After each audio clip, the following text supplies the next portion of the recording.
Hi, it's Alan Burnett with YourWeddingHub.com, and I want to welcome you back. And I want to remind you again, this is about your wedding, not mine. It's not TheWeddingHub.com, not MyWeddingHub.com. It's YourWeddingHub.com. And I'm here to help you today when it comes to the ceremony, determining whether you want to do an indoor ceremony or an outdoor ceremony. If you are leaning toward an outdoor ceremony, there are certain factors that I want you to think about that I've experienced personally that can really help make it an over-the-top experience or a wedding that you'll never forget. And I don't mean that necessarily in a positive way. So you want it to be over the top. One of the things that most people do not think about when it comes to planning an outdoor ceremony is the heat. And I'll tell you, it's the most important one. You know, what everybody dreams of for an outdoor wedding, it's just a beautiful sunny day. Let me tell you, most destination weddings on the beach in some tropical location are done in the evening. Got a news flash for you, you know why? So the bride and groom aren't standing there dying from the heat.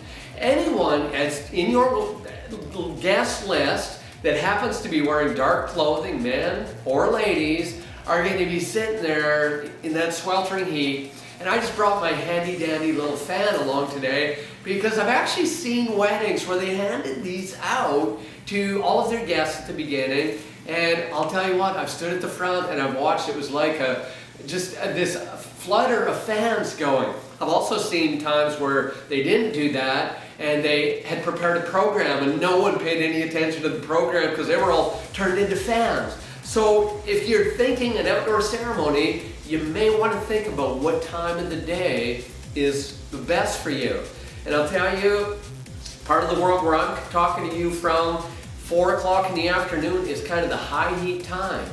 And so you may want to plan an earlier afternoon, like it could be 1 o'clock, or else later afternoon and go right toward the ceremony. So heat is something you want to think about. Another factor that really kind of hinges on that, and again, this is going to be affected by the time of day that you're talking, but you need to think about sunlight.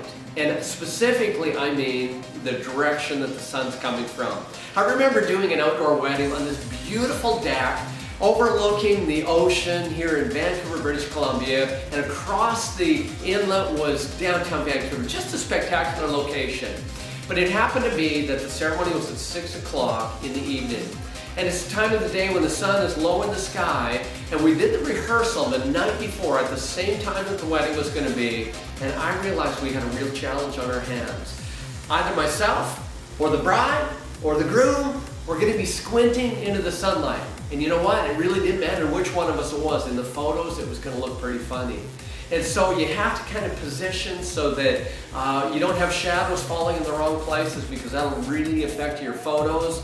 You don't want to be squinting into the pictures. So those are a couple of factors. I'm going to come back to you maybe tomorrow or the next day and I'll talk about some more things you want to think about regarding an outdoor ceremony, but those two are really important ones. The heat and where the sun is going to be shining.